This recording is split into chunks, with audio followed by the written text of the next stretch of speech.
Good morning. Welcome to the June 8th, 2022 Public Safety and Justice Subcommittee. I'll call the meeting to order at 9:32 a.m. I'd like to thank everyone for joining us this morning. I want to start first by honoring 3 Phoenix police officers who were recognized in Washington, D.C. during National Police Week. Officers Alex Cowan, Logan Egnor, and Cameron Pryor were recognized as top cops for saving a baby from a man with a gun who was using that baby as a shield. Thank you for being Phoenix heroes. Additionally, I want to acknowledge the men and women who received awards at the May 25th Pride in Our Heroes annual awards ceremony for the Phoenix Police Department. I want to convey my deepest apologies for not having been able to make it that evening, as I was homesick for the whole week.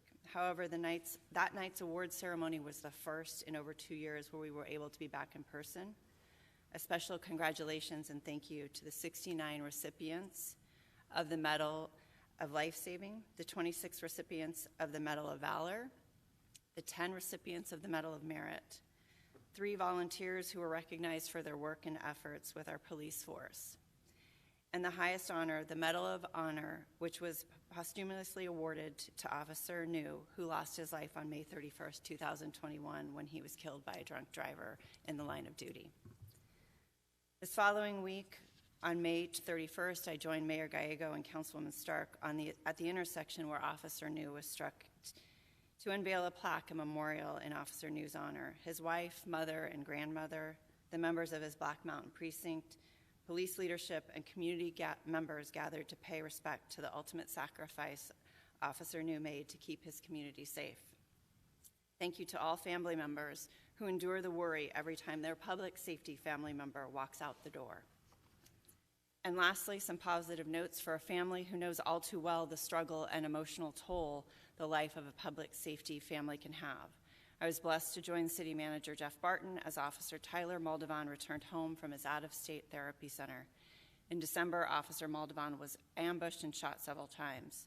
To say his recovery and perseverance is a miracle is an understatement. Getting to be there as he deboarded his plane at the Deer Valley Airport with his wife and family, all wearing smiles, just glad to be home, will always be an incredible inspiration. I cannot express enough my admiration and gratitude for the members of our public safety family, and I'm committed to doing everything I can to provide the tools and resources to keep you and our Phoenix families as safe as possible. I'd like to turn to David Benton for our rules about public comment. Thank you, Madam Chair. Madam Chair, members of the subcommittee. During citizen comment, members of the public may address the subcommittee for up to 3 minutes on issues of interest or concern to them. The Arizona open meeting law permits the subcommittee members to listen to the comments, but prohibits members from discussing or acting on the matters presented. Thank you, Madam Chair. And do we have a member of the public to speak this morning? Yes, Chairwoman. We have Jacob Rayford online, registered to speak. Okay. Can you hear me? We can hear you, Jacob. Please go ahead. Right. Good morning, everyone here at Council. My name is Jacob Rayford. I wasn't sure if I was going to speak, but at this point, why not? I guess we're preparing to increase the police spending again by $63 million rather than taking the public's money and filling a gap in service that's gone unrecognized for generations. I'm preparing to listen to the strategies and to address ongoing workload challenges to the point of frustration, right? You're either not thinking pragmatically or it's blatant dishonesty. The reason why we're getting ready to talk about this today. This is we don't have time for lazy policy making or professionals complaining without adequate solutions. We have staffing concerns, the police overburdened. Take a look at the dispatches they're assigned to. So many victimless nonviolent calls, some which historically led to misconduct and unfair alignment, injury, or death of citizens. Behavioral health, dog whistle, dispatch codes that clearly mean how citizens. Jacob, it's a little bit difficult to hear you. You make sure you're speaking into your microphone.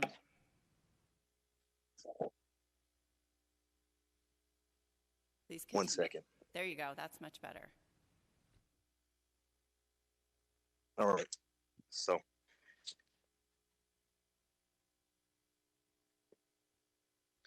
yeah, if we have concerns, if you're a police overburdened, take a look at the dispatches they're assigned to. So many victimless nonviolent calls, some which historically led to misconduct or the unfair malignment or injury or death of citizens.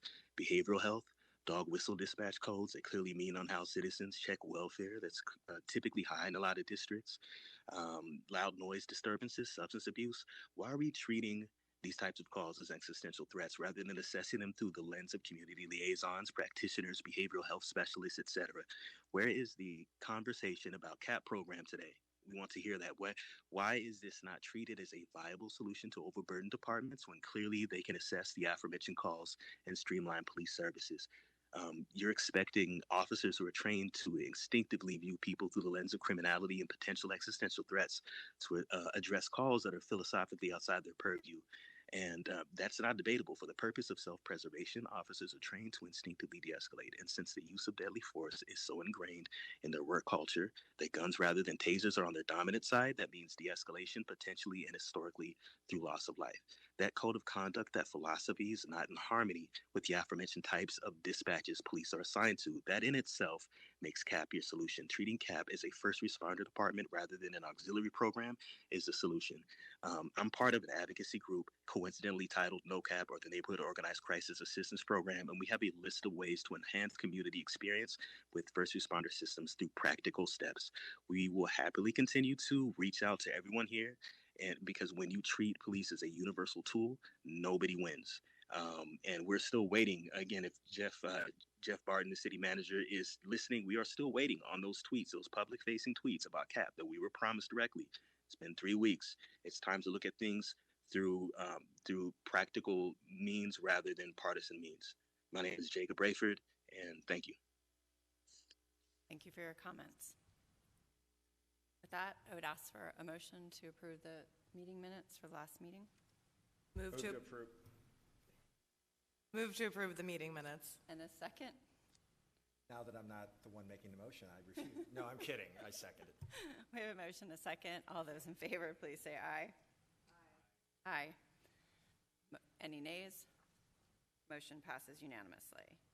Items 2 and 3 are for information only, unless somebody... Madam Chair, Council, can we have Councilman a Waring. brief update about the hiring? Yes, sir. We have... Doesn't have to be the whole, but just curious. Yes, sir. Madam Chair, Executive Assistant Chief Mike Kurtenbach is coming to the table to provide that update.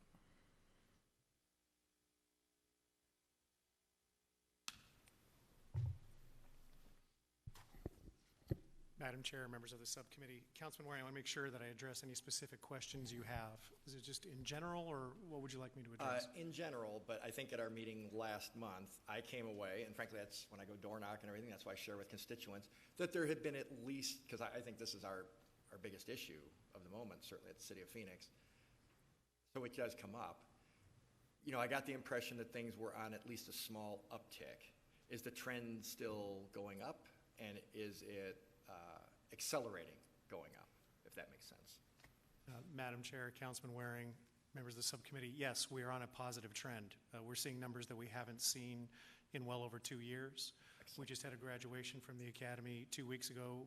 Chief Williams and I were able to hand out 16 badges, which was very nice. And we're seeing our Academy classes be filled, and we're very hopeful for the future that we're going to keep capitalizing on that trend.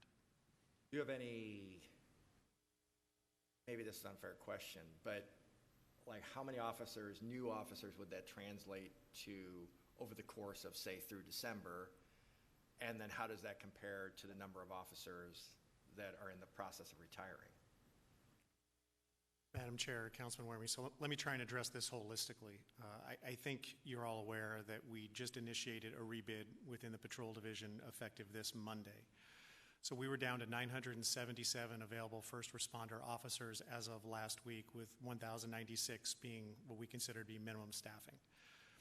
Through that effort, we're not up to minimum staffing just yet. We have 1,064 officers in patrol, and we have 14 officers in training that are about to go solo that are going to add to that number. That's very helpful. And one of the things that I look at, and we've talked about here at this subcommittee, is priority 1 response times, median response times, which have gone up to 7 minutes and 21 seconds. That's a metric that is unemotional. It's one that we can evaluate. And so look at a precinct like Maryville, Estrella Mountain, and it's just one day and it's one sample size, but with this reorganization and this reallocation, at 6:45 p.m. on Monday in Maryville, we had only 4 calls holding. It would be routine to have between 40 and 50 calls for service. Those are citizens that have picked up the phone and they have called us and they need police service, and there was no one available. So we're at 4. Granted, that's a small sample size. We'll see over time how this plays out. But that tells us that this reallocation was very necessary. Now, to your point, sir, and as the members of the subcommittee know, we had to take those bodies from elsewhere, assignments that they had earned. That's why this recruitment and hiring and then following that through retention is so important. So meanwhile, it takes a year from the date of hiring an individual to getting that individual through basic training, field training, and making them solo capable. What we're seeing in the area of 15 to 20 plus officers going into the academy at a time, and we hadn't seen that in 2 years. So it's going to take a while. It's not something that's going to happen by the end of the year. It's not something that's going to happen overnight. Some of these classes that are due to graduate over the next couple of months are small, but they're bodies, and we'll take every body that we can get, and we are trending in the right direction. Mayor, if I could just to interpret what you just said as a layman who has to explain it to other people who also aren't police officers, you're almost back up to the floor, the lowest acceptable number of first responders. And that's an accurate interpretation, I think, of what you just said. Is that fair? Madam Chair, Councilman Waring, that is accurate. So it's not ideal, but at least it's not the pending disaster that a few months ago might have foretold. But then what does the floor, let's say we get back to the base number of officers, the lowest acceptable level, however you want to phrase it, what does that translate into? Is there some equation you have that translates into response times? Like, we know if we have this many officers, the response time is probably going to, I know there's a lot of variability in there, but is likely to lead to, I guess, something hopefully lower than the, what'd you say, 7 minutes and 21 seconds. Do you see what I'm getting at? I do. So I don't want to get too into the weeds, but do my best to answer your question, Madam Chair and Councilman Waring. So there is a 7-part resource allocation formula that determines how we deploy our resources. The vast majority of that formula is based on citizen-generated calls for service and violent crime. Violent crime clearly takes a lot of officers off of the street, in addition to the investigators that have come in to manage that crime. But what we did differently with this deployment than we've ever done before is we created what's called a watch squad model. And we've always put officers on shifts and days of the week where there tends to be the most work. We do that deliberately. Hence, on our 4-day-a-week, 10-hour-a-day staffing model, that gives us overlap during those busiest shifts and those busiest days. But what we're doing now is we're putting additional resources in the 4 busiest precincts. So that being Desert Horizon, Mountain View, Cactus Park, and Maryville Estrella Mountain in the core of the city during those peak times from the time that day shift transitions out to second shift and second shift to third shift, which is why I believe, again, it's a small sample size, but we've seen the very low number of calls holding. If we have a low number of calls holding, that means we're providing better customer service to our residents who are picking up the phone. Also, ideally, it allows our officers then the opportunity to go out and do proactive policing, so we reduce victimization, so we don't need the calls for service on the back end. So it's going to take us some time to look at those metrics, but that's why in the presentations that I've given to you and the members of this subcommittee, I've really been focused on that priority 1 median response time, because that's a citizen that is having their worst day possible. That is that violent crime traditionally in progress, and it's critically important that we get there as soon as we can. But just seeing the overall number of calls that are holding going down in this very 2 days, we're in day 3 right now, the fact that we are hiring at a rate that we haven't seen in the last 2 years, I'm very encouraged about the direction we're going in. And also beyond that, sir, we're looking at other creative ways to deploy the resources that we have. I'm not a traditionalist. I'm very open, as Chief Williams is, to finding different ways to deploy the resources, recognizing it's going to take a while before new people come in. It doesn't always have to be a blue suit, as Mr. Rayford just mentioned, and we'll talk about that here in just a minute in the next presentation, talking about creative ways to address calls for service, talking about who can respond to those calls for service. Doesn't always have to be a sworn member of the department. We're looking at all of it holistically, because this redeployment is just the first step in a much longer process. Well, I appreciate that. Thank you, Madam Chair, for indulging me. It sounds like it's not just a function of how many officers, although that probably is priority one, but also the redeploying officers in new ways can also help the basic metric that you're trying to address. Excuse me. Bless you. Which is reducing the response times and the people on hold. So Yes, sir. I appreciate it. Yep. I'm sure we'll replicate this at the next meeting, but I appreciate that it's on a positive trend. Thank you. Thank you, Chief. We will go on to item 4, which is City of Phoenix and Arizona State University police response to calls for service project. Lori? Thank you, Madam Chair, members of the subcommittee. This report reflects an ongoing effort by the Phoenix Police Department and their strategy to address staffing issues and workload challenges in innovative ways while also improving customer service to our community. This project provides an analysis of current Phoenix police responses to resident requests for service and recommendations for alternative response options. Presenting today will be Dr. Michael Scott with ASU, and also a partner that we work with very closely here at the city, and Executive Assistant Chief Mike Kernbach. Good morning, members of council. Again, my name is Mike Scott. I'm a clinical professor in ASU's School of Criminology and Criminal Justice. I also bring prior experience as a police officer and a police executive. In collaboration with two principal colleagues, Professor David Swindell in our School of Public Affairs and Dr. Heather Ross in the School of Nursing and Health Innovation, along with 9 ASU students who have been helping us, we have been working on this project. It was originally requested by the city manager's office and the police department, and we were asked to assess the current responses to citizen calls for police service and to propose alternative response options. The overarching principle that has guided our work is that police officers' time should be prioritized for performing tasks that they are uniquely authorized, trained, and equipped to perform, referring as much as possible those tasks that can be performed safely and competently by other entities. Now, there are some calls that police officers would clearly prefer be handled by someone else, but it's also true that there are some calls that some citizens also would prefer be handled by someone other than police.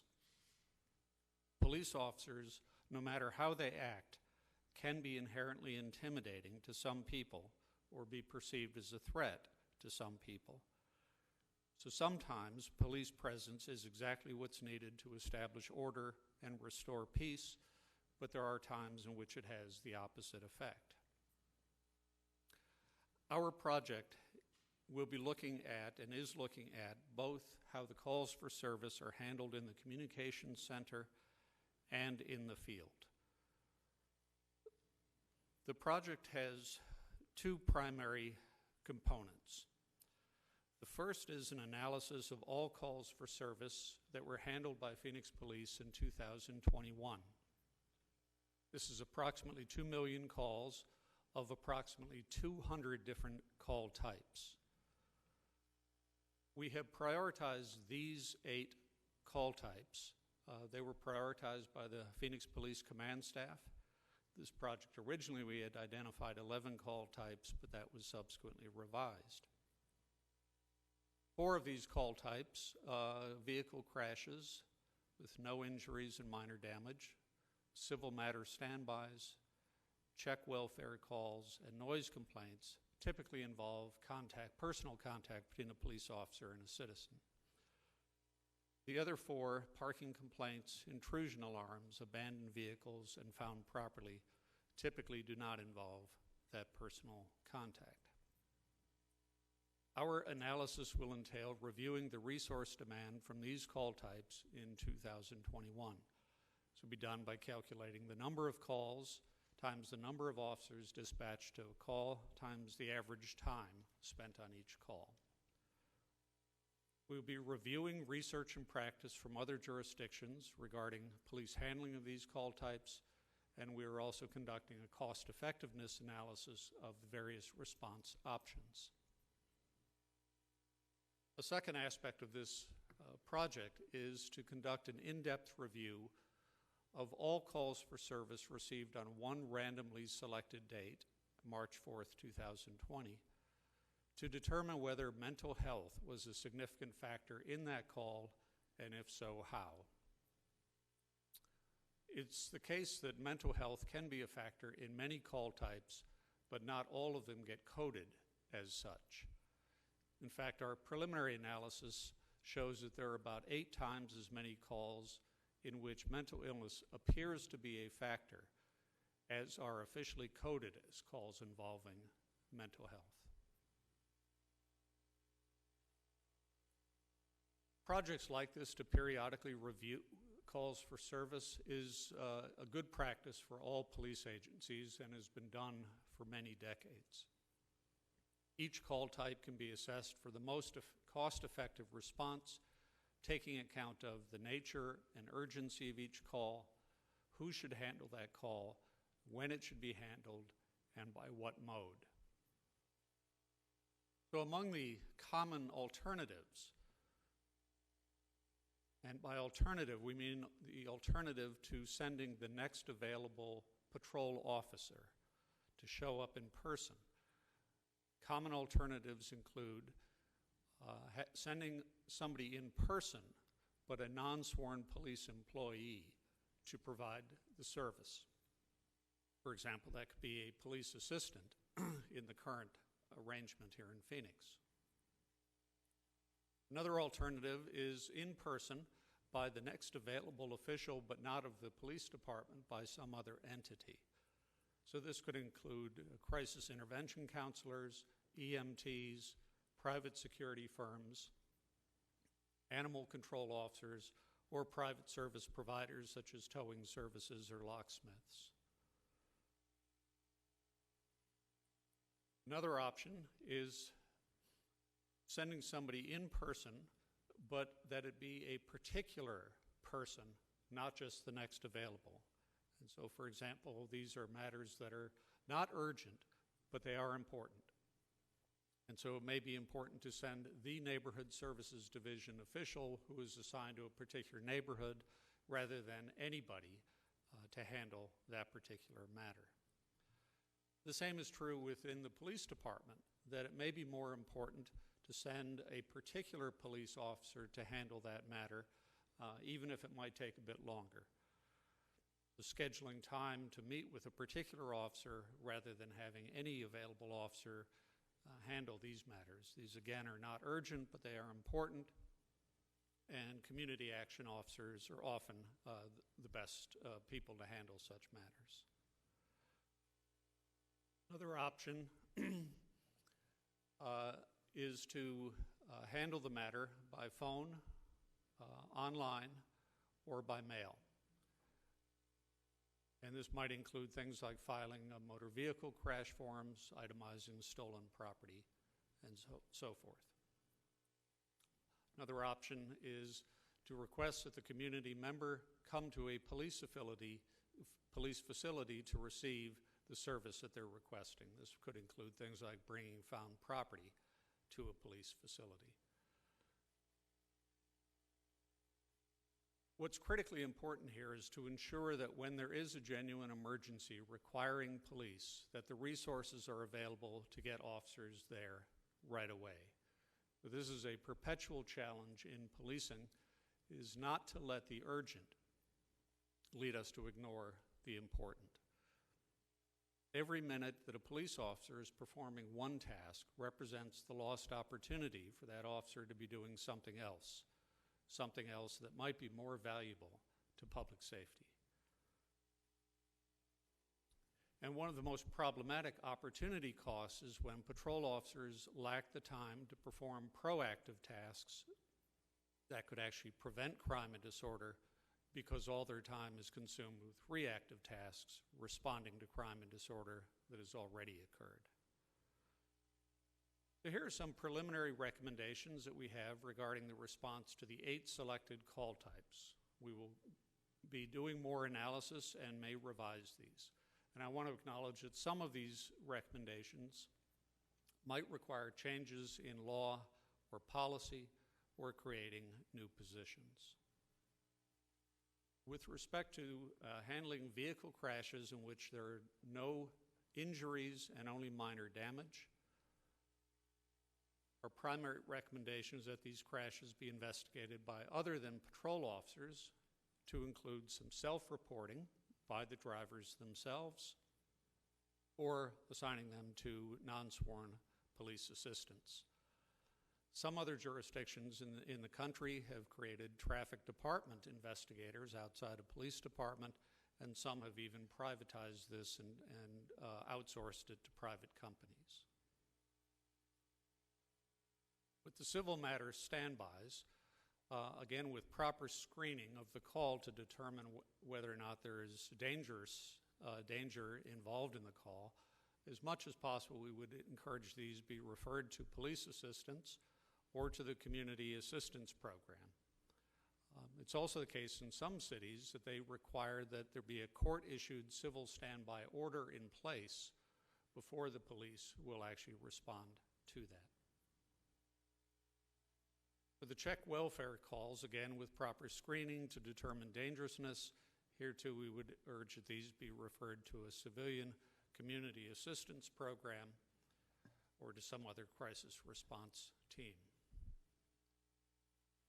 With noise complaints, again with about 17,000 a year handled, these we would encourage creating some, in another city department, noise specialists. There's a whole science of noise abatement with specialized technology and abatement measures. Alternatively, these could also be handled by police assistants, community service officers, or we also encourage that the city continue to make use of its ordinance on civil cost recovery that's used for loud party complaints, and perhaps apply that to some other kinds of noise complaints.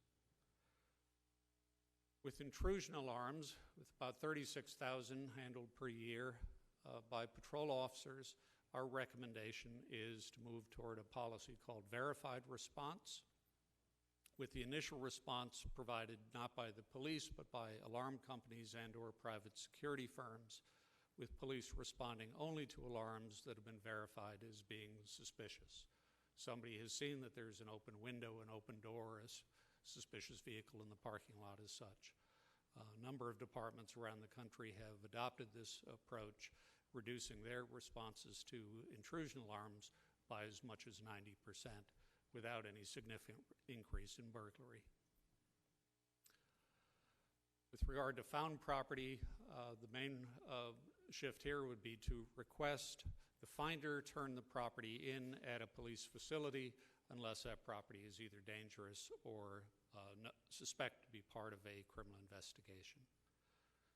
With abandoned vehicles, here we would recommend referring this to some other city agency if possible, or if it's kept in the police department, not handled by sworn police officers, but by civilian employees. Likewise, with parking complaints, same recommendation.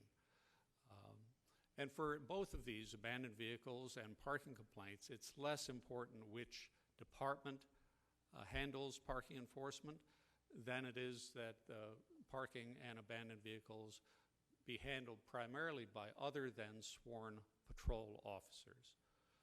We would also further encourage the public to do online reporting of chronic parking problems.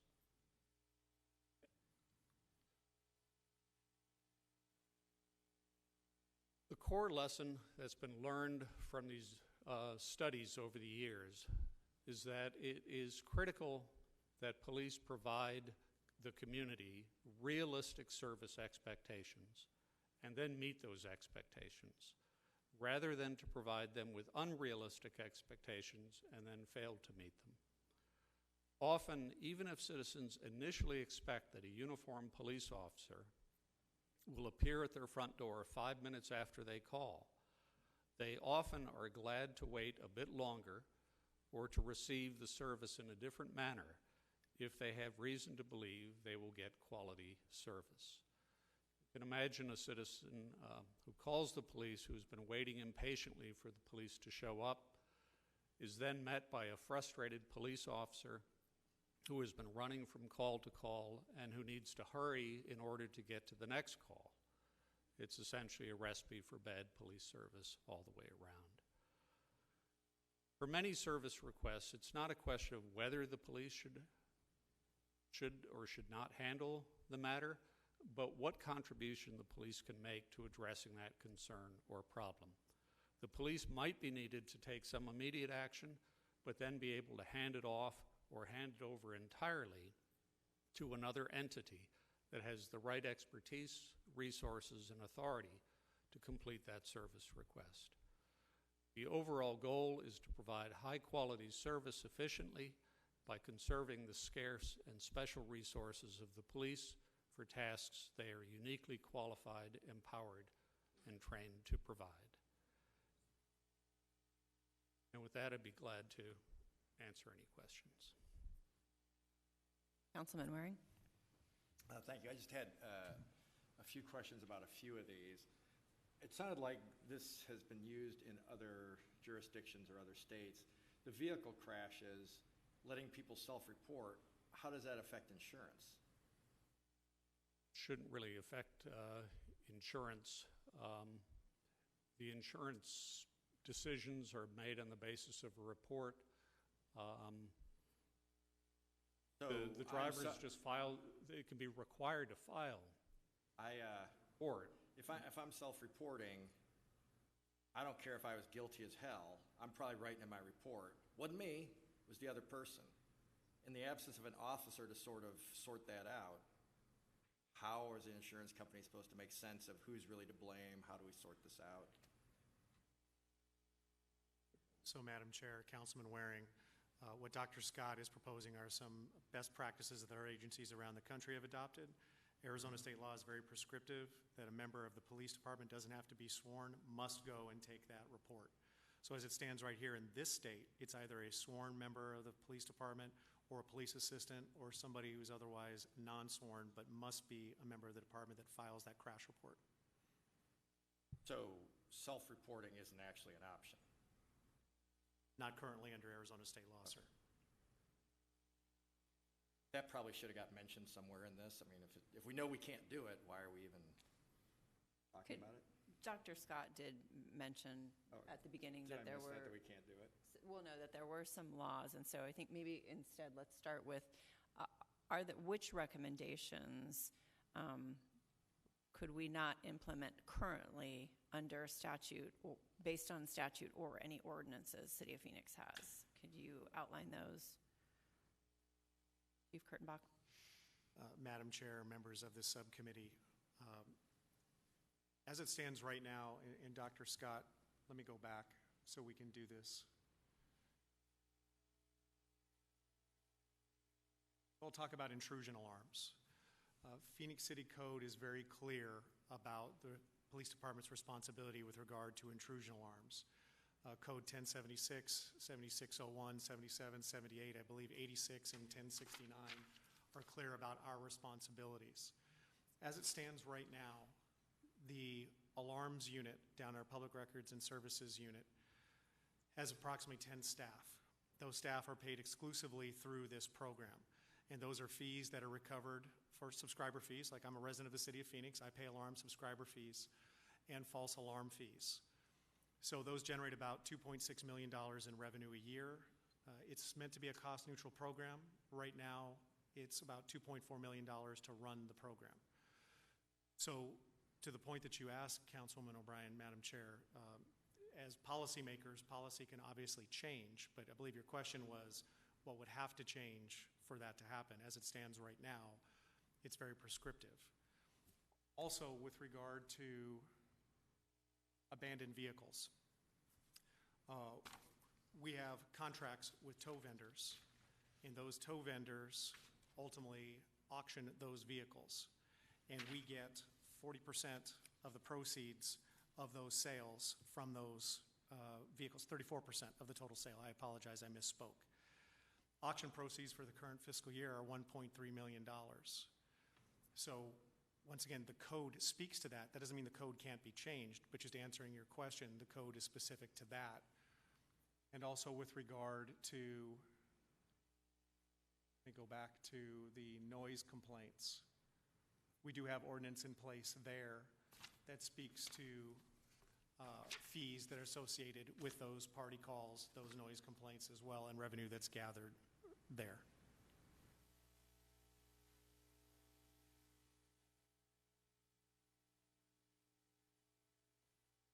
And then to Councilman Waring's question about vehicle crashes right now, that would be a state statute. Madam Chair, that is correct. If one of the things I would just encourage is we consult with and communicate with the Tucson Police Department and a few other Arizona departments, and they have found some ways to get out of the business of investigating some minor crashes.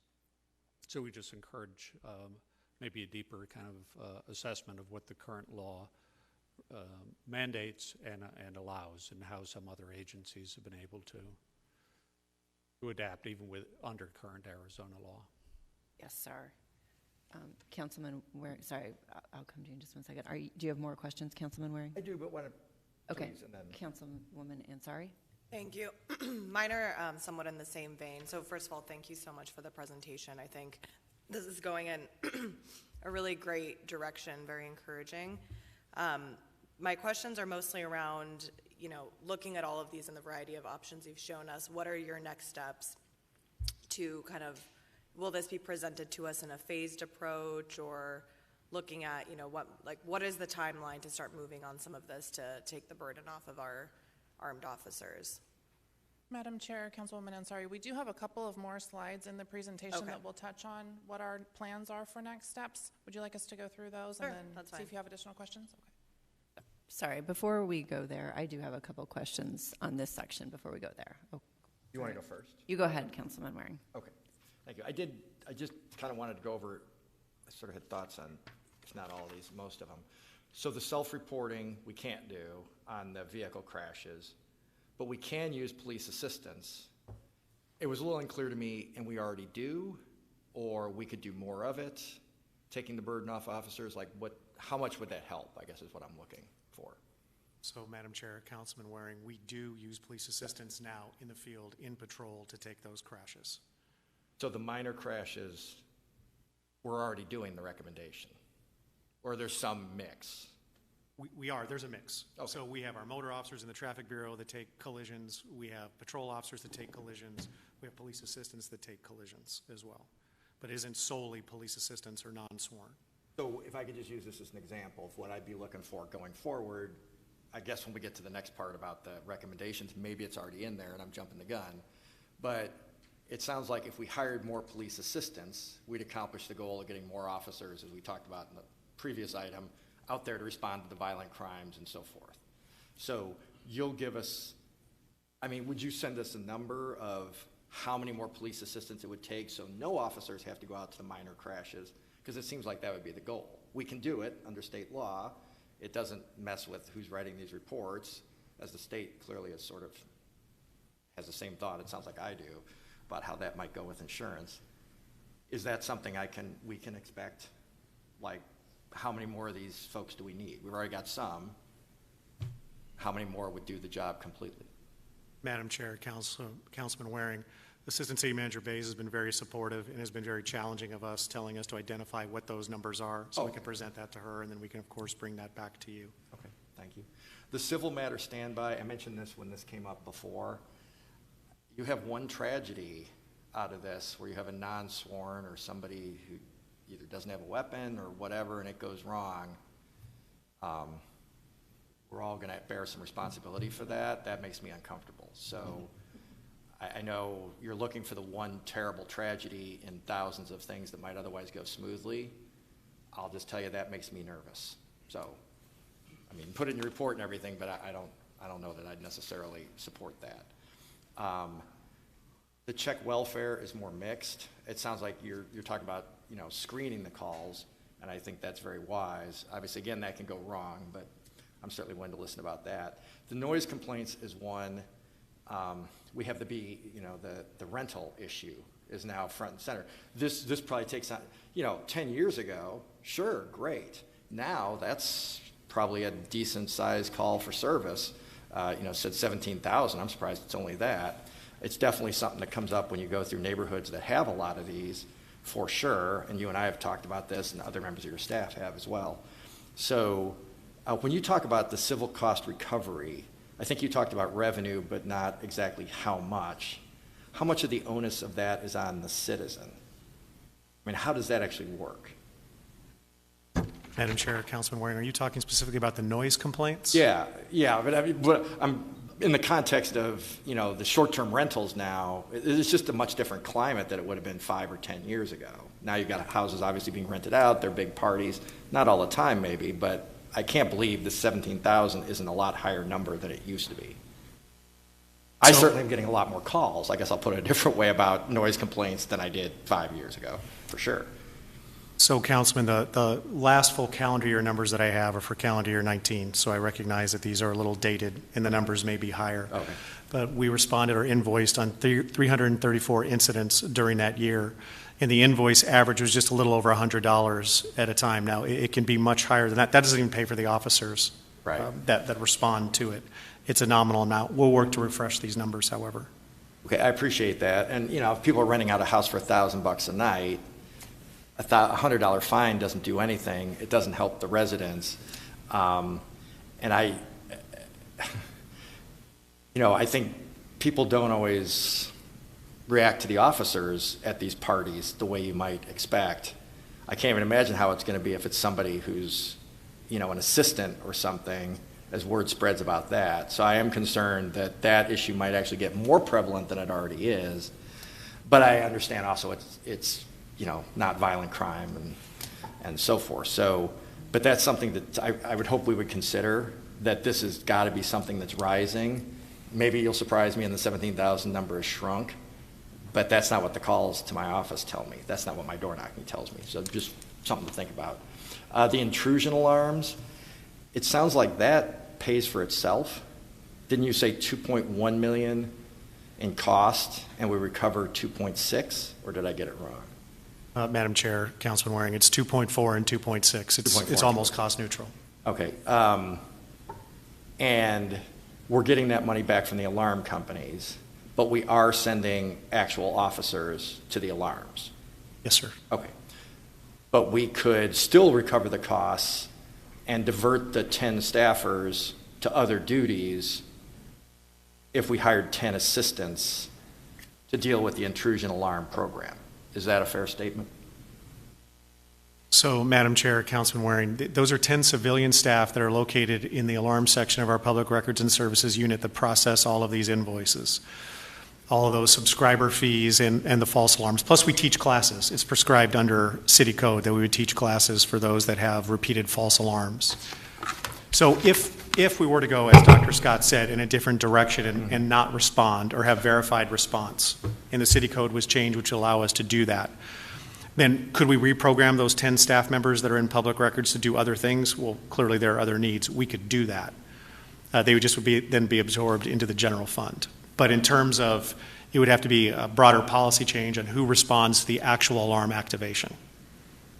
So if I had to sum this up, if a citizen asked me, because people do, it hasn't happened in a while, but they complain. I think you get fines if you get too many false alarms. Is that right? Correct. So I haven't had one in a while, but there have been complaints in the past, like you're fining me, it's not my fault. But if I understand, the 10 staffers are not sworn. The program actually makes nets $200,000 a year. So getting rid of it frees up non-sworn officers, but I guess I'm confused about how that helps with the issues that we're talking about here. It seems like it costs us $200,000 and we'd just be moving people where we could hire more, cheaper than a sworn officer anyway. We would have that in our budget. Is there anything I'm saying that mischaracterizes this particular item? So, Madam Chair, Councilman Waring, you're not mischaracterizing it, but I just want to be very clear that the 10 people I'm talking about are civilian staff that manage the program. They're not sworn. Right. They are not sworn. So they're not officers that we'd be sending out on violent crime calls if they weren't doing this. They are not. And it's paying for itself, more than paying for itself. Yes, sir, it is. What Dr. Scott is proposing is that we wouldn't respond to these calls at all. So those calls that were mentioned in the presentation, 30,000-ish calls, would now free up officers to do other things other than that. But somebody would have to, presumably, the alarm company would have to designate somebody to respond. So it's the officers who go out, physically go out to the house, and the $200,000 doesn't even begin to cover the costs for the 36,000, however many hours it is, but let's say an hour a call. That is correct. That doesn't even begin to cover it. So if we said we're not going to send people out, that would free up officer hours to do other things. We'd lose the $200,000. We'd free up the 10 non-sworn officers who are staffing it. And honestly just hope that nobody was breaking in to actually murder somebody and we're sending a private security company or something. Okay, yeah, I didn't totally understand, although there was a lot of moving parts there, so that's my bad. The found property, that makes a lot of sense. The abandoned vehicles, again, if there's an abandoned vehicle, do we send an actual officer? I was unclear, but we have the towing contracts, and the tow trucks aren't driven by sworn officers. No, sir, they're not. How much time does that free up? If somebody calls in an abandoned vehicle, do officers go out for these 12,000 and then they're physically there and they call in the tow truck? Or does a staffer just call in the tow truck once they get the call of the abandoned vehicle? So, Madam Chair, Councilman Waring, this is another one of those answers where it depends. So you could have a sworn officer who responds to a call. You as a resident of the City of Phoenix, you call because there's an abandoned vehicle on your street. And that goes into a stack. That's a priority 3 radio call. It may take a while, but it could be very well be the patrol officer that responds. Determines that vehicle has been there for a period of time, tags that vehicle, red tags that vehicle, and ultimately the vehicle, if it still remains abandoned on a city street, could be towed. It could be a sworn officer, it could be a police assistant that does it as well. We used to have a very robust parking enforcement program that was based here out of the Downtown Operations Unit. Just as sworn staffing has gone down, that has gone down as well. So that's why I say it depends on who ultimately tags the vehicle. But then somebody would have to call for the tow, sign on the tow sheet as that contract record comes and tows the vehicle. But the person who signs, as you just suggested, does not have to be a sworn officer. Does not. So there's no state law or anything on that. I called one in recently because the neighborhood was complaining, they had somebody out before. It was unclear to me was an actual officer, but they're like, the car's been there 3 months, the city knows, somebody tagged it, and then I called it in and they dealt with it the next Monday. That's certainly an area where it seems like there could definitely be a net gain by not having officers respond to those at all. Wholeheartedly agree. So if you could replicate what we used to have using sworn officers, the bigger organization that was working out of downtown, that would make a lot of sense. Just again, as a policymaker or somebody who'd be voting on this, that's something that I would hope we would look at, and that's pretty specific, and you can probably itemize like how many hours we'd be saving. And then the parking, that's an easy one. That's probably the simplest one of all of them. So I think that's it for my questions, but hopefully that highlighted to you, Chief, kind of what I'm looking for going forward and where I have concerns too. Thank you. Thank you, Councilman Waring. Councilmember Garcia. Thank you, Chairwoman. Don't have too many questions. I think it's something we've been hearing from community as well. We heard a lot of this during the ad hoc and the recommendations that came from the many ad hocs we've had. I think thank you for the research, thank you for the work. I think this reinforces that we're overusing police officers for things that they aren't trained or specialized to do. And so I'm excited, and it's kind of coming because of the lack of officers we have, but definitely the civilization piece of it, where we're trying to figure out other ways to deal with these issues. I'm excited for it. I do think, and I think it's more for Lori and city management, is do some of these things have to continue to live within the police department, or can they actually live on their own, right? We're seeing the CAP program is going to be within fire, and it's going to handle a certain type of specialized calls. I think some of these other things would and could do the same thing. And when it comes to, the comment made earlier about the civil matter standby, I think we also have to think of the positions we've put police officers and some of the tragedies we've had on the other end of it, right? We're sending unspecialized person to a situation where they're trained to only do a certain thing, and then the results are a tragedy the other way around, where an officer does what an officer knows what to do, and then we expect them to be able to do something else. And then it happens that we have a tragedy on the other side, and we have loss of life on the other side. I really hope we can take this research and really adapt to it and use it. What we saw in Tempe this last week, we now know obviously officers aren't lifeguards, but that situation really showcased that if a mental health person would have been there, the situation would have been completely different. And for those that don't know what I'm talking about, officers approached someone by the lake, by the water, person jumped in, the person drowned.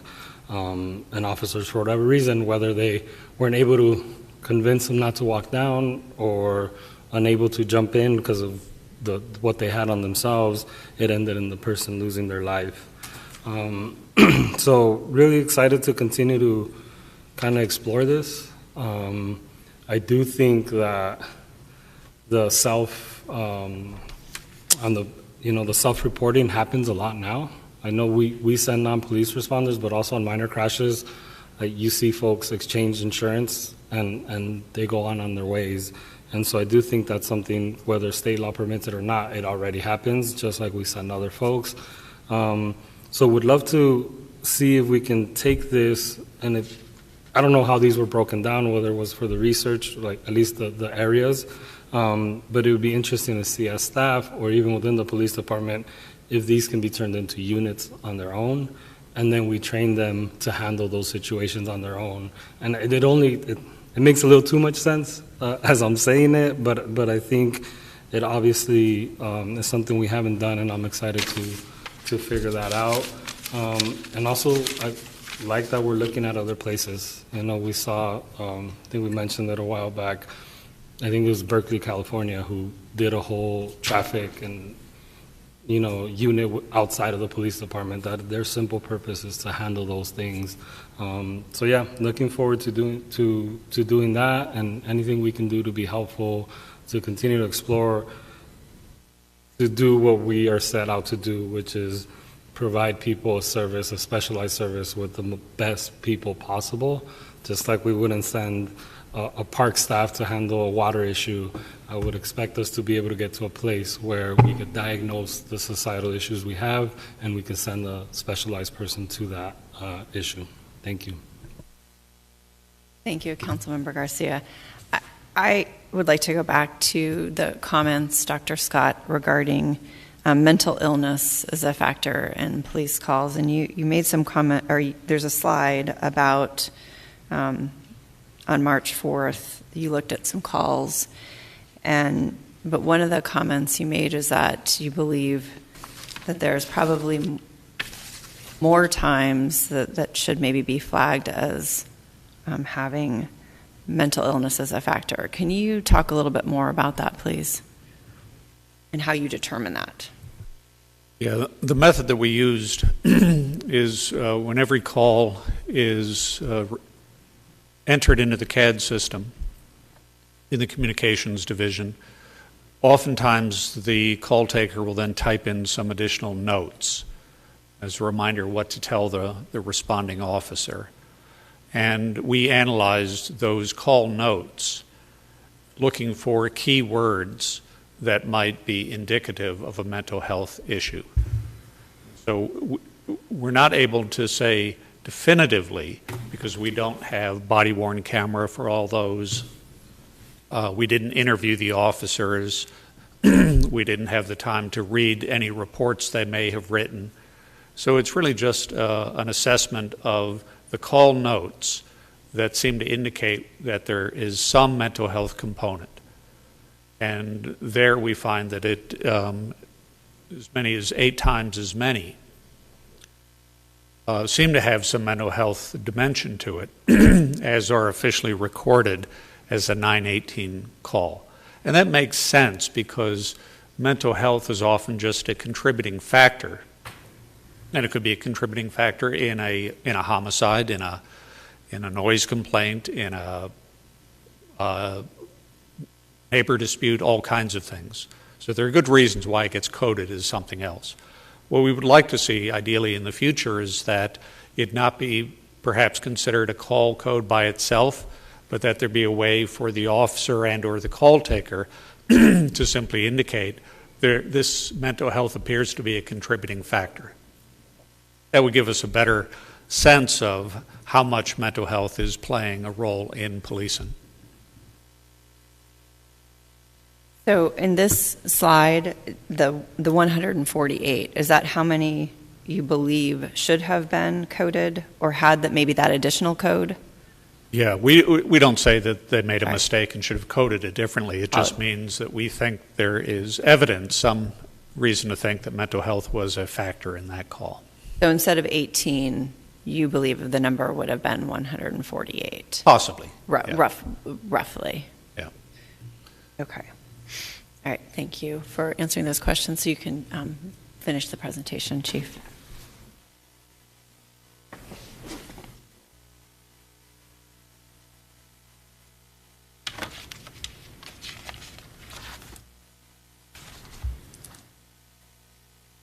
Thank you, Madam Chair, members of the subcommittee, and Councilmember Garcia, you alluded to the Mayor's Review and Implementation Ad Hoc Committee, the 14 months that we spent together, where we looked at much of these issues.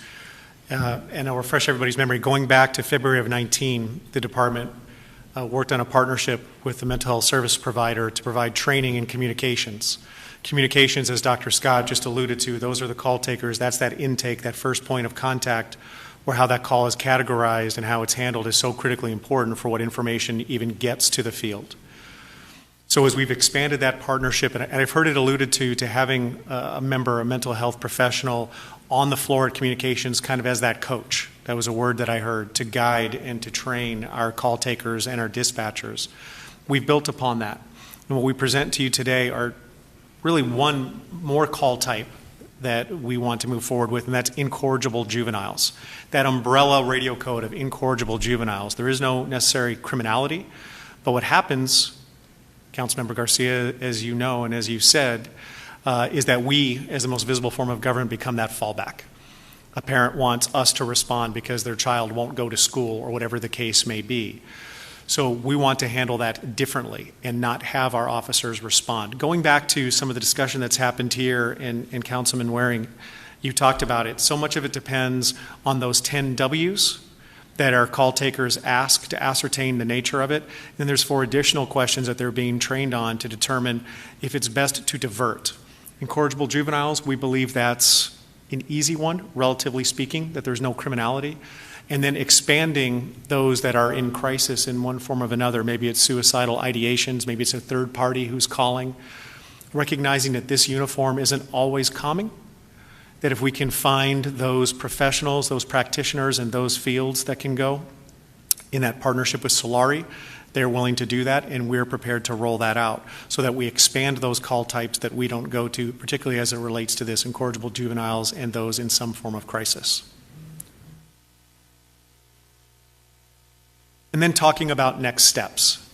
So Dr. Scott and his team have developed an employee survey as well that I reviewed just yesterday to ask our officers, because we haven't done that yet, what call types they don't think they should go on.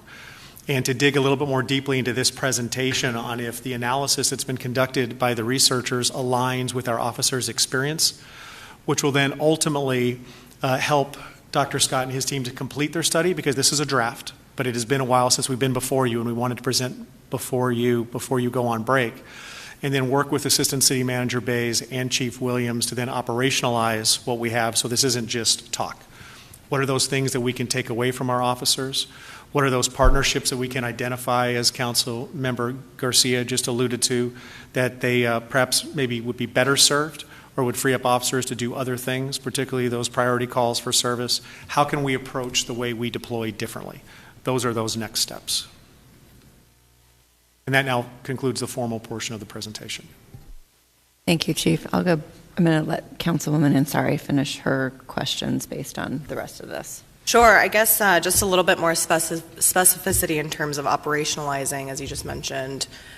Are we looking at a matter of months or years, do you think, until we start operationalizing some of these pieces?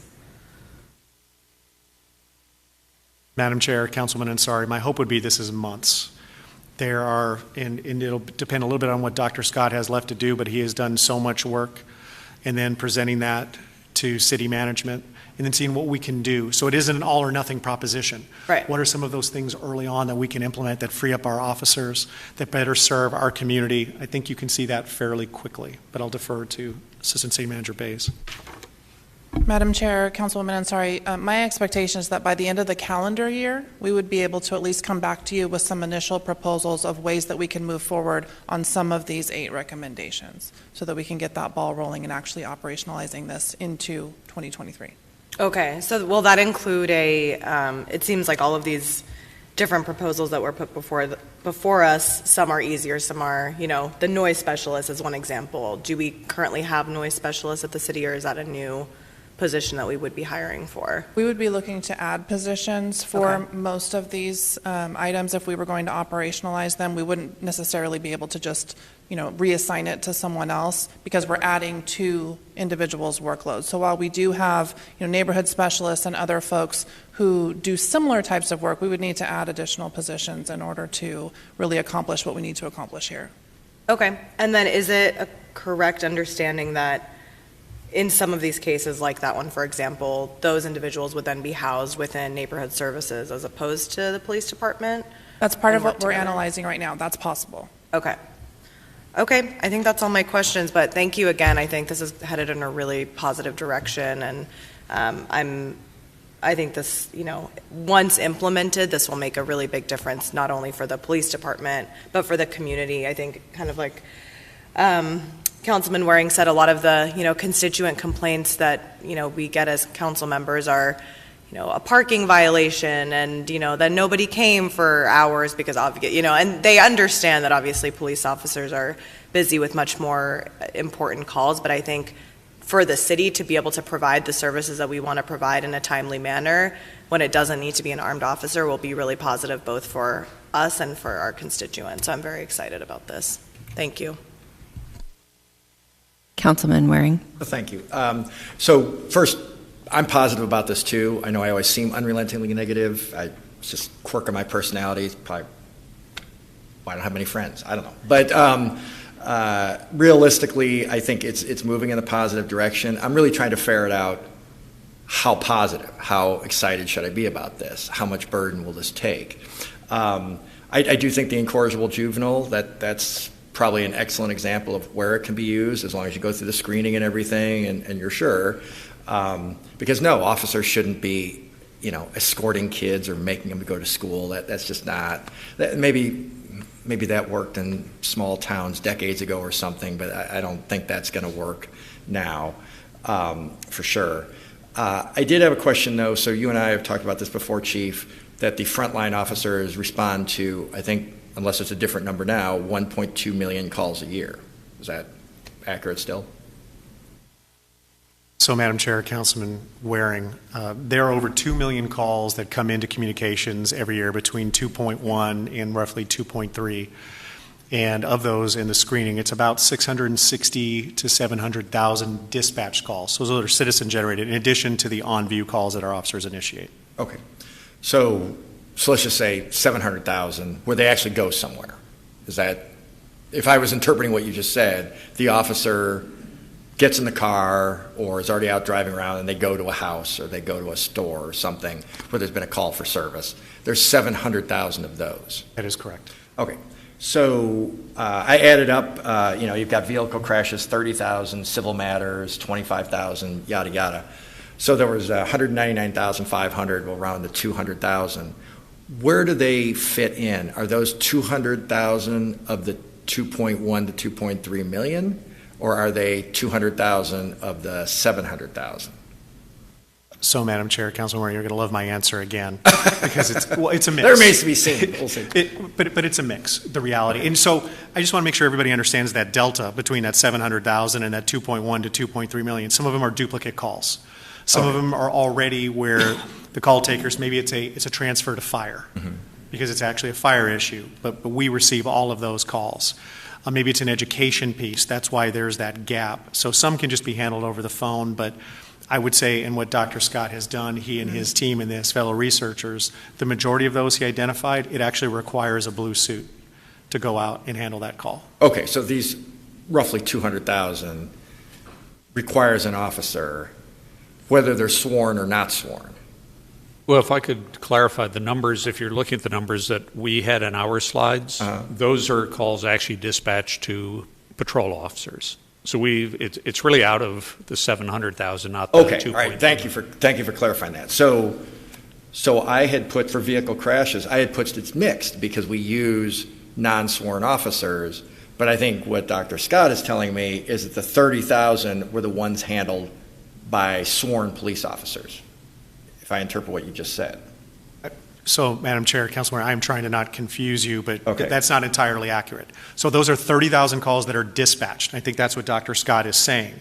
But whom adjudicates that at the end, those are police assistants as well that are handling a percentage. I couldn't tell you what percentage in patrol, but we do have police assistants in patrol that are handling some of them. But they're dispatched. Okay, so I'm back to where I was before. All right, so I thought I understood, and then, all right. So of these 200,000 calls, the whole goal is to get these off the plate of sworn officers.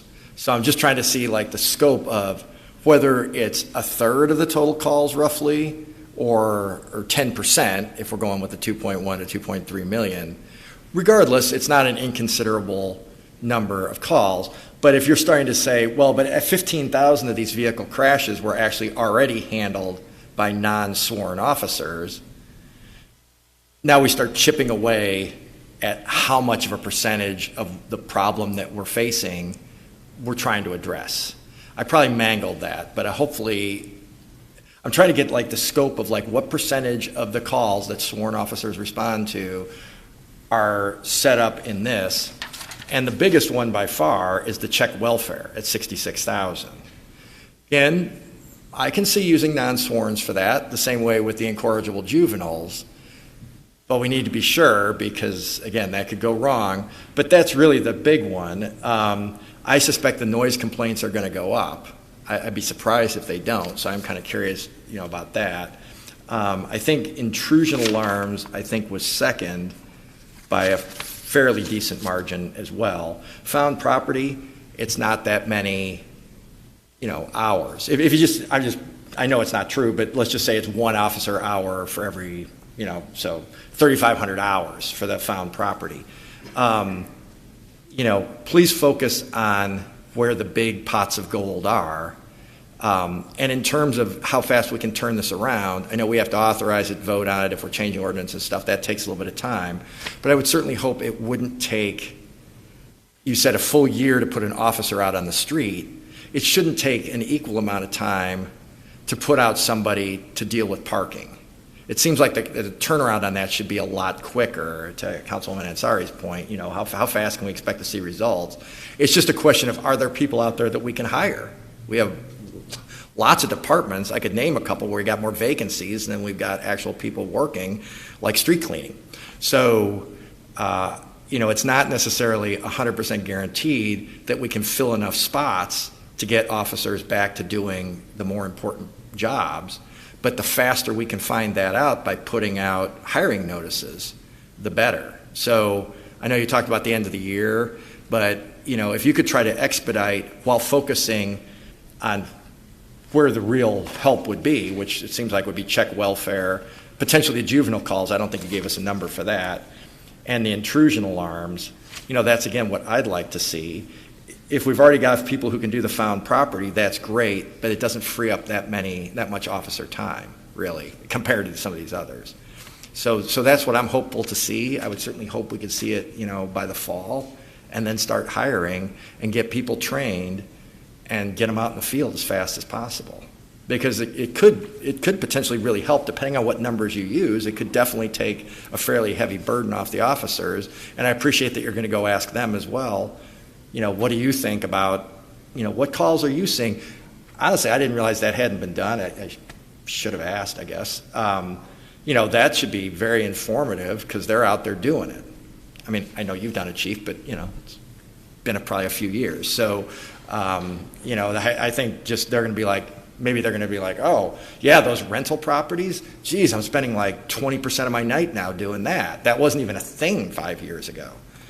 Things do change in a pretty big hurry. So, well, I appreciate this. Thank you. It's good information. I'm sorry to dominate so much of the discussion. I apologize for that as well. Hopefully my questions were helpful in some small way. So, thank you. Thank you, Councilman Waring. Councilmember Garcia. Just real quick on the data piece, are we still continuing the study? Is the study done? Is there an ability, instead of going back, it sounds like a lot of work and trying to guess which ones were mental health or not with the evidence you had. Is there an ability to implement someone, let's say, for a certain amount of time to figure out better data on that or which could be mental health or not? Yeah, the study is not done, so we will be continuing. Main things to do, the officers and dispatcher survey, the cost effectiveness analysis, so we can put a price tag on each of the different response options we present to you. And then we'll take a deeper look at the mental health, because we will know more than Dr. Ross headed up this particular project.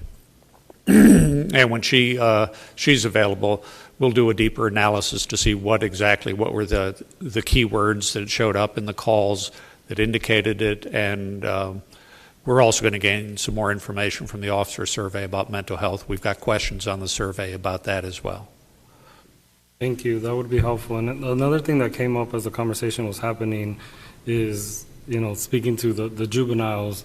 I think a lot of folks, and we saw this with SROs and teachers as well, where they want to use the officers as the boogeyman, or if you don't do something right, I'm going to call the officers. And so maybe there's some public information campaign of kind of the purpose of officers to making sure people aren't also misusing or miscalling. I think that would be helpful as well. And I think one of the quirks of my personality is like I come off negative, especially around policing.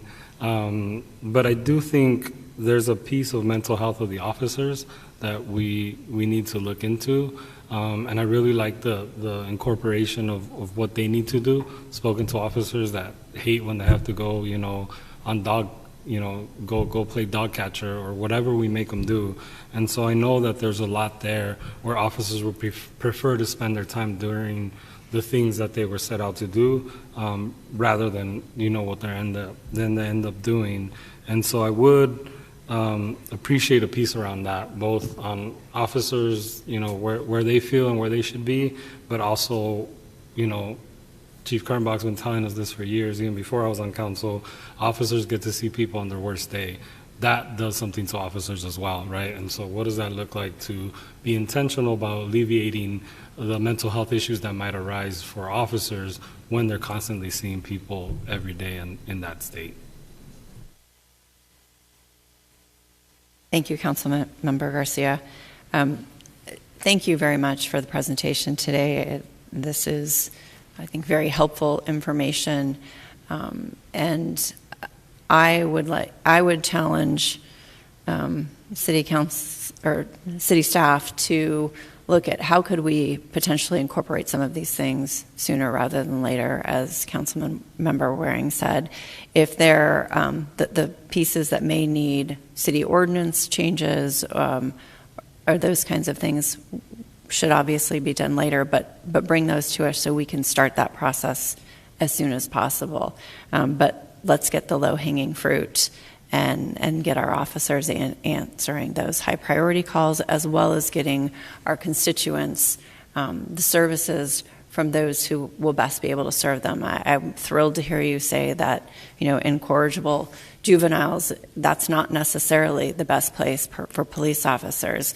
I still have a very vivid memory of a mother threatening her young child in line to see the Easter Bunny with telling the officer who was walking by, if you don't start behaving, I'm going to have that officer come over here and arrest you.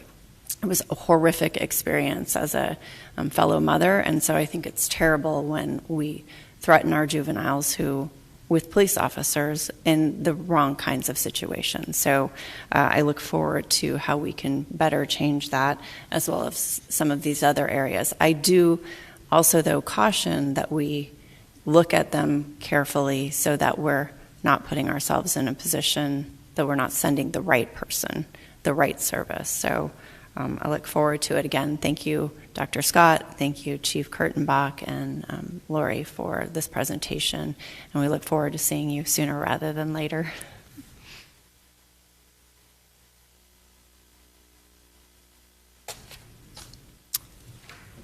Our next item this morning is the Less Lethal Response Program.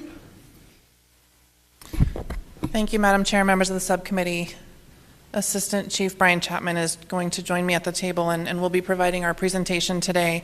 This presentation provides the subcommittee an update on the police department's Advanced Less Lethal Response Program, which was created to reduce lethal force encounters while successfully de-escalating violent subjects utilizing the CST pen, which you will hear more about today, and the pepper ball systems.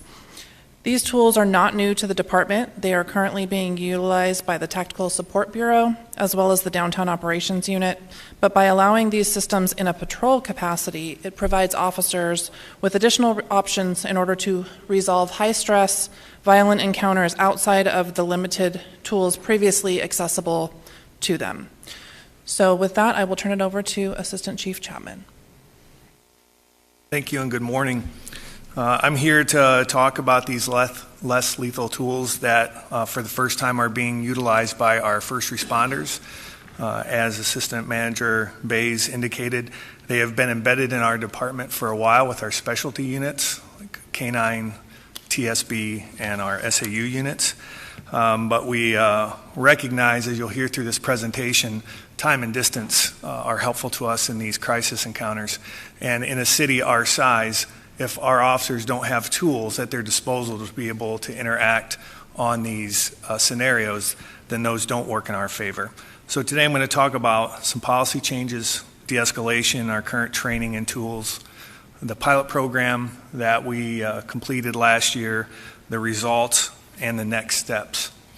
Through direction from Chief Williams in an area of continuous improvement, we have been challenged as an organization to not only find new ways to police better, but take a look at our current policies and procedures, find those that are outdated, and change them with contemporary tools. One of those was the elimination of the side-handle baton, which is the PR-24 circa the Rodney King days, for those of you that remember that.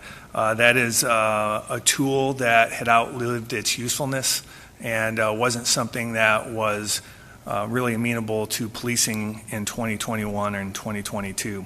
So when we remove that one from our policy, we are always challenged with finding things to replace it with, and that specifically led to the 40 millimeter and the pepper ball launcher, which I will talk about a little bit later. In addition to policy changes, we also launched onto a nationwide advocacy program called 8 Can't Wait, where our police department is in lockstep with these 8 measures that the group maintains will reduce violent and lethal encounters between police and community members. Those include banning chokeholds and strangleholds, which Chief Williams had already done previous to that, require de-escalation, require warning before shooting when possible, exhaust all alternatives before shooting, a duty to intervene, ban shooting at moving vehicles when possible, require a use of force continuum, and require comprehensive reporting. And I would like to just talk about a couple of those in particular. Duty to intervene is a policy. It requires employees to intervene when they know or should know that another employee is using unreasonable force. Not only should they be intervening in that, they also have a duty to report that encounter to their immediate supervisor. And a use of force continuum is a policy that describes an escalating series of actions that officers may take in a situation.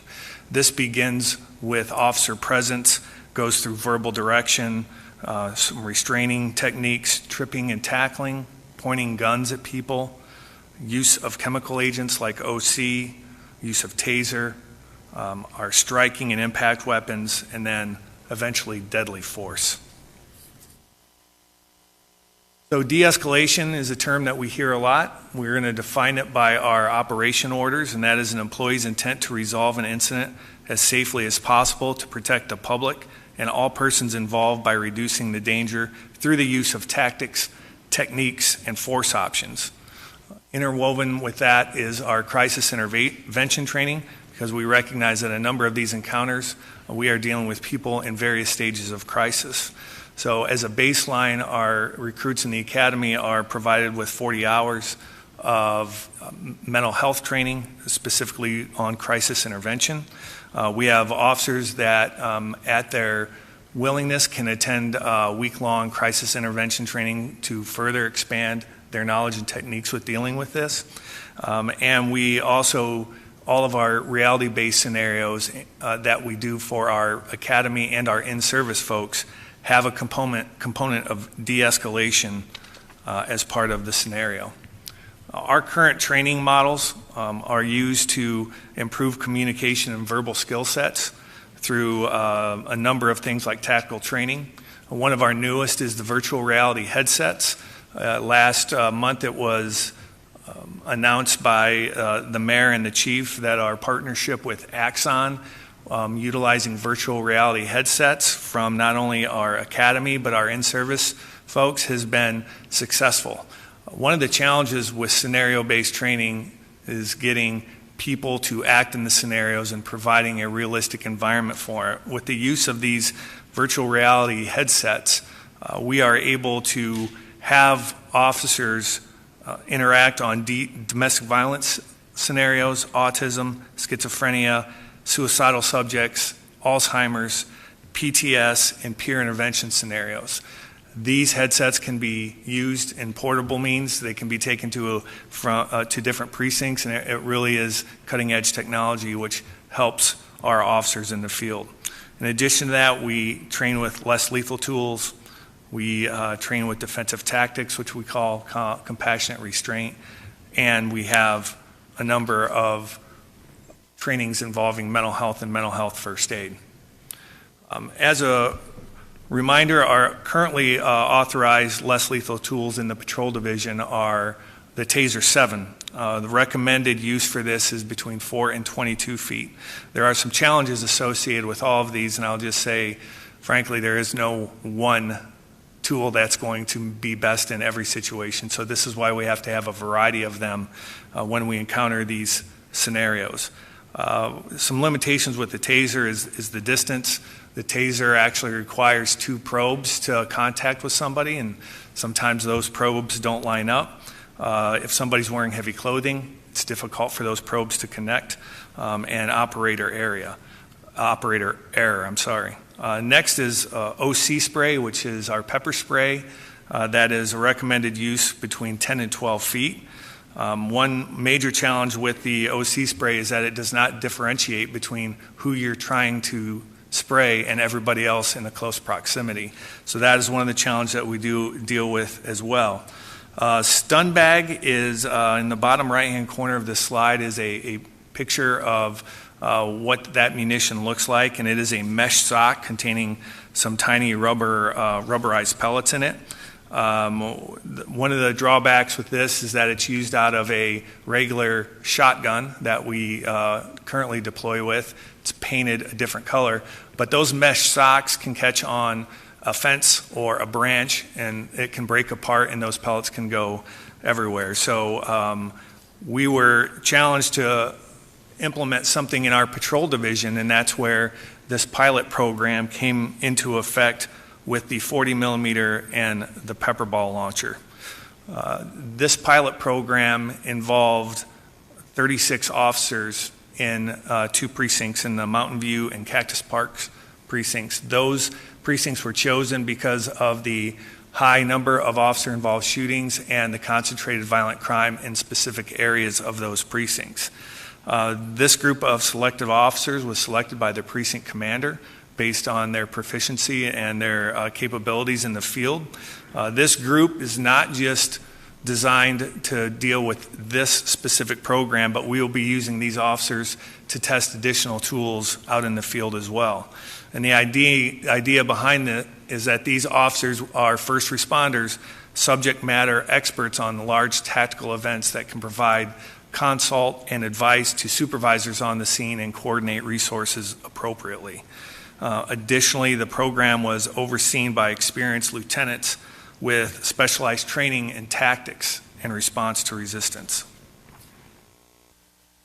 Specifically related to the 40 millimeter, you see a picture on the slide of the launcher up top and then the munition on the bottom. Importantly, it's really the top third of that munition that impacts the people on the other end. It is made of a solid rubber projectile. It has greater accuracy over long distances as opposed to our stun bag shotgun and or our taser. It's more compact, lightweight, less lethal system that can be carried by an individual officer in a readily available state, allowing officers to deploy it with more often. When we talk about that with the stun bag shotgun, you have to get the shotgun out of the trunk. It's a large, bulky piece of equipment that's not very portable. National average response for the stun bag to bring somebody into compliance is 4.7 rounds compared to this 40 millimeter launcher, which is 1 to 2 rounds. It does not come apart like stun bag shotgun. Next is the pepper ball launcher. It kind of looks like, if you're familiar with a paintball gun, it has a hopper on the top where the pepper balls, they are 1-inch round balls filled with pava powder. They are very effective from distances up to 150 feet, allowing more distance between officers in these situations to help them make critical decisions. This can only be used as an impact with a round hitting somebody, but it is often used as a deterrent effect. If we have somebody going towards an area we don't want them to go, we can hit the pepper ball rounds on the ground as an area of denial. That pava powder will come up from the ground and then will convince them to go another way. So it's not always something that we use for people. This illustration gives you an idea of what our current less lethal tools are. And from the top of the screen, you see that we have an effective range of our OC spray, followed by taser and our stun bag. And then towards the bottom, you see the 40 millimeter and the pepper ball effective range. That really allows us to create distance and through coordinated communications and de-escalate situations as opposed to being up close and personal with people, which sometimes puts them more on edge. One aspect of this pilot program that was different from the department standpoint was the community collaboration. Prior to beginning this pilot program in the 2 precincts, we met with representatives of the police chiefs advisory boards who represent various parts of the city and interest groups. They are already part of a community policy review panel, and we wanted to bring them together to preview the less lethal tools that we're going to be using in those precincts. We wanted to address questions that they might have, and we wanted to see if there was overall support from their program, from their viewpoint and the organizations and the people they represent. That took place, initial meeting in February of 2021. We had about an hour to an hour and a half meeting where we addressed a lot of the concerns and questions. They were supportive of the program to move forward. We reported back through Chief Williams to the city manager's office.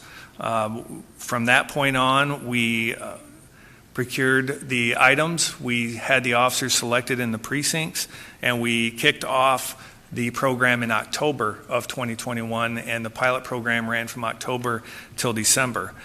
At the conclusion of that pilot program, we then met again with those community members, provided them results of the program, invited them down to the academy so they could look, touch, feel and actually operate the launchers and provide some more collaboration with this program.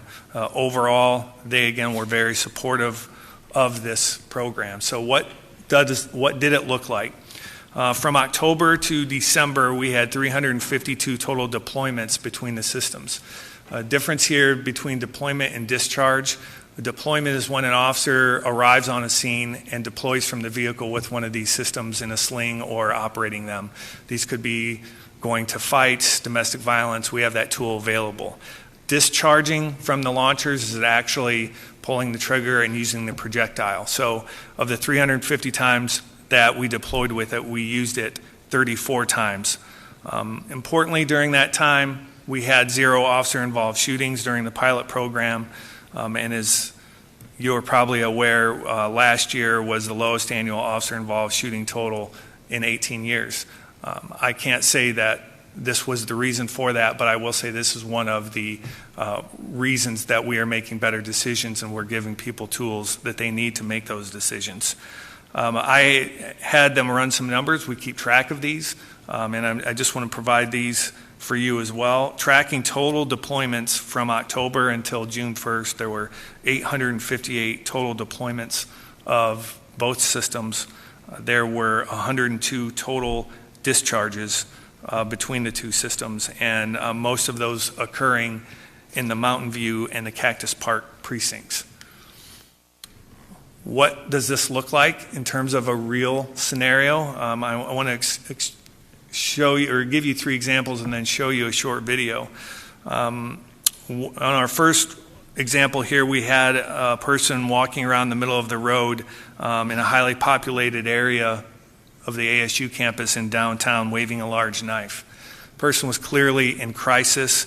Responding officers from the Central City Precinct tried unsuccessfully to de-escalate and communicate with the person, who repeatedly yelled at them to just shoot and kill him. Officers assigned with pepper ball and 40 millimeters were able to arrive on scene shortly thereafter. They discharged both of those systems. The person fell to the ground. We were able to get that person into custody and into the treatment that he needed without firing a shot or causing any injury to the officers or the person involved. Secondly, we had a suicidal subject driving around several precincts throughout the city who was armed with a weapon. We eventually conducted a high-risk vehicle stop. The person exited, was very erratic, was not listening to commands, and had a dark object in his hands, which officers could not decipher what it was. One officer discharged the 40 millimeter round. It impacted the subject. He immediately went to the ground, and we were able to take him into custody without any further incident. And then finally, another incident where officers responded to a driver passed out behind the wheel of a vehicle in an intersection. This person had a 9mm rifle across his lap. This is a dangerous situation for a number of reasons. We were able to create distance in utilizing the pepper ball. We impacted the driver's side door, which woke this person up. He rolled down his window. He was non-compliant. We entered pepper balls into the passenger compartment. He rolled up his windows. The PAVA powder took effect. He rolled the windows back down. More pepper balls came in, and he came out, threw the gun down, and we're taking him into custody. So I can't tell you that any of those would have specifically resulted in an officer-involved shooting, but those are 3 very dynamic, high-liability encounters that we were able to successfully de-escalate with the use of these systems. Next, I'm going to show you a very short video, which may contain strong language and graphic images, which may be disturbing to some people.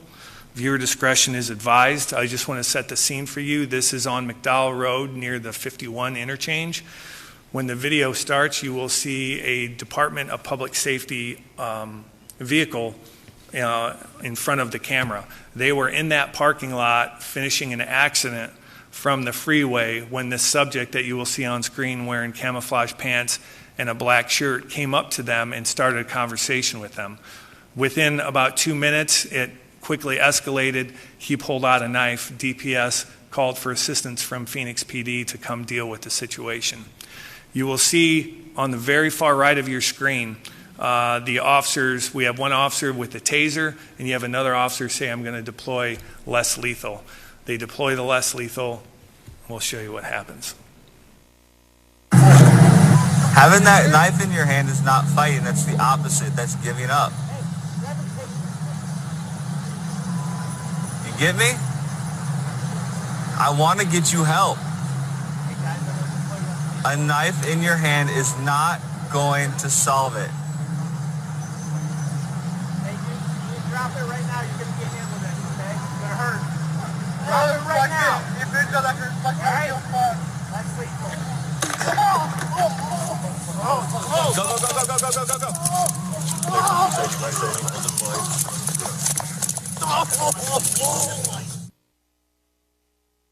Important to note that person does not require hospitalization. These are soft tissue impacts that don't cause any long-term damage. They're very short-term.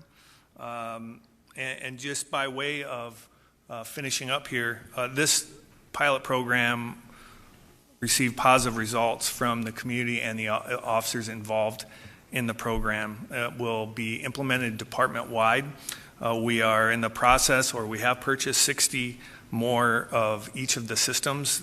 We plan on providing additional officers with training in July and August and deploying them throughout the rest of the city. As you're well aware, we currently did a rebid, so those officers that were involved in that pilot program have been dispersed. We're currently doing some asset mapping to find out where they are in which precincts. We are going to deploy these tools based on data-driven information where we have violent crime, high number of officer-involved shootings, and then we will continue to spread those out over the next year or two. And we will continue to train officers on the new systems and supervisors as well. And with that, that concludes my presentation. I'm happy to answer any questions. Questions? Councilmember Garcia. Thank you. Just one quick question. I love the the reality-based training. I think this example was great. But thinking through a couple of just videos I've seen in the last couple of months of incidents we've had, very similar situation with a knife when someone actually got shot. So the question is, and I know we can't talk about those incidents, and there was another bus incident, the moving vehicle one. So I guess those two come obvious to me as, you know, the other one with the knife or the machete was kind of the opposite of this situation. And obviously the moving vehicle, and I know it's potential lawsuits, so I'm not asking you to answer anything in the cases. But how do we use those also as examples or training to say, yes, this example worked great, right? Now this example, it didn't work out. We could have probably done this. And so do we use those real life examples also as training? Madam Chair, Councilmember Garcia, yes, we won't specifically talk about the two incidents you mentioned. But to answer your question, we do look at all of our incidents. We currently utilize a training operation called organized briefing training that goes out to patrol officers in every precinct every month. These are topical training issues that deal with force encounters, documentation, etc. Our goal as an organization is to provide our first line responders with the tools that will hopefully eliminate or reduce significantly the need for us to use lethal force. That's always not going to be the case, but we're doing everything we can to provide them with the training necessary and the tools to do their job. Thank you, Councilmember. Councilwoman Ansari. Thank you for the presentation. I'm just wondering if you happen to know how the City of Phoenix is doing with our results, since there are so many other places that are also implementing the 8 can't wait recommendations. So I'm just wondering if you have any analysis on that.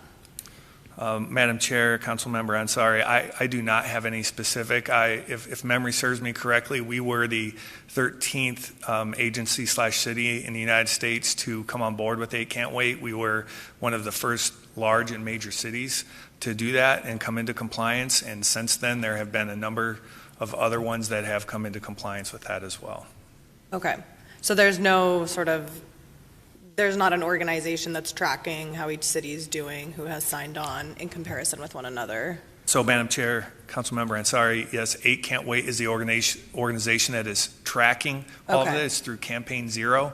They run a dashboard on their website which shows which states, cities, counties, et cetera, are in compliance, but they don't have any further documentation to document success other than adopting the 8 principles. Okay, thank you. Councilman Waring? Okay. I would just love if you would explain a little bit more the importance of the time and distance and how that helps our officers and our community members. Madam Chair, yes, when we recognize, and I think anybody can, have to be a police officer to understand when people are in crisis. If you're up in their business and you're getting close, it's going to make people even more agitated. So what we like to do in those opportunities is to create that distance. So we give them the opportunity and space to calm down, to breathe, to talk about whatever they want to do. Our officers are effective listeners. They are trained in these crisis skills in communication. So we're doing everything we can. Without these tools that we currently had, our patrol officers, I would say, were extremely good at relying on their communication skills for negotiators to come on scene or specialty details to come on scene and bring conclusion to one of these incidents. So it is a focus of all of our training. We're requiring actually 3 basic skills when you come out of the academy. Be an effective communicator, make decisions, and use critical thinking skills. And so those are the things that we implement in all parts of our training. And this is just one example that helps us be able to impact that distance and time to come to successful conclusions. And do these additional, these tools for our officers increase the distance, but does it help to bring a conclusion to a situation sooner? Madam Chair, that's case by case. I would say that, as we continue to assess the effectiveness of these tools, there's different data points that we'll be able to measure their success. One is obviously officer-involved shootings. Another one is the number of officers who are injured in these encounters and community members as well. And that is more of an ongoing process that we monitor through our metrics. Excellent. Thank you so much for your presentation, Assistant Chief Chapman. I think that this is another more evidence that we are moving in the right direction in providing you all the tools that help keep our community members as well as our officers safe. No more questions on this item? Then thank you so much.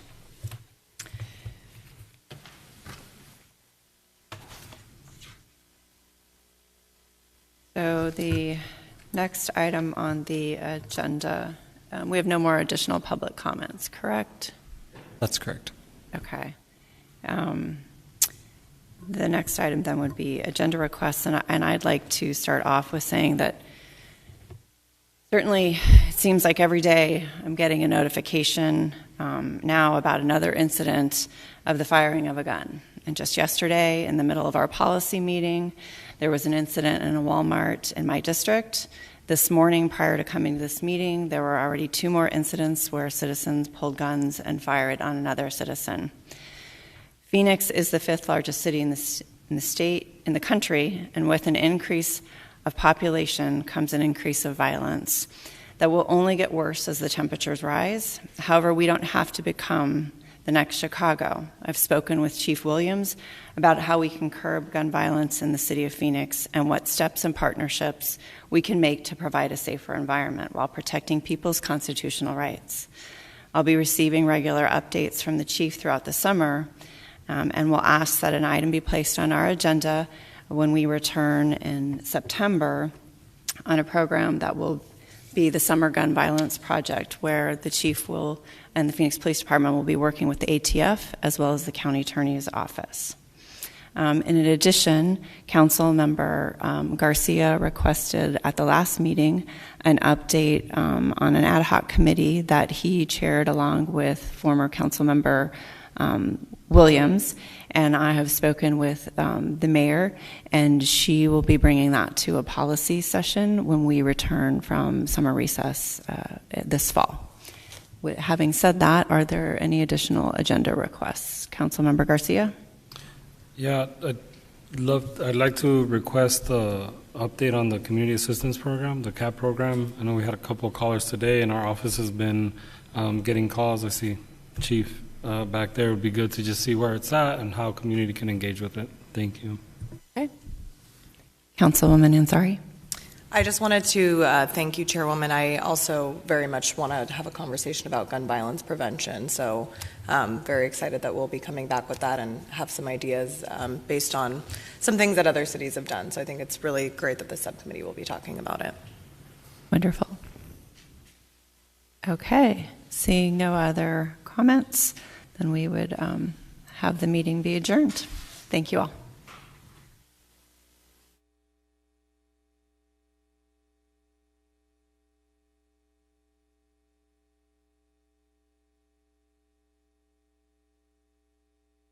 Is all of your current utility bills. That may include City of Phoenix Water, SRP, APS, and